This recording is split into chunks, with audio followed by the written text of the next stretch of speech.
The reality is that we're reducing the amount of infection inside the tooth with good dental treatment, and again, reducing the overall toxicity in that initial period to the point where the symptoms will dissipate or disappear. But invariably, the tooth becomes reinfected inside, and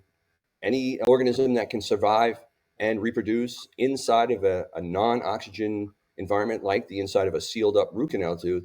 is pretty bad bugs. And it's the byproducts of those organisms that can leach out of the roots, again, due to the design of roots and how the dentin tubules radiate out from the root canal to the surrounding periodontal ligament space, which is the microscopic space between the root and the jawbone. And then from there, the infectious material can travel from that area. So one of the reasons, as you alluded to earlier, that persons with autoimmune diseases or cancers may experience an onset of disease due to an old root canal tooth is because the infection travels from the tooth and via the lymphatic system and or the circulatory system will travel Yes. virtually anywhere in the body,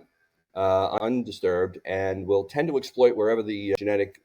predisposition for disease is, or site of an old injury, or some area where there's diminished blood flow, so the body can't bring its defenses to bear, and then it would tend to exploit that with infection.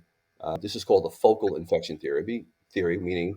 the focus of the infection may be here in the mouth, but it may be showing up in a heart or in a hip issue or a breast cancer or something like that. And the root Yes. canals now are gaining a lot of notoriety for their role in playing that. And for far too long,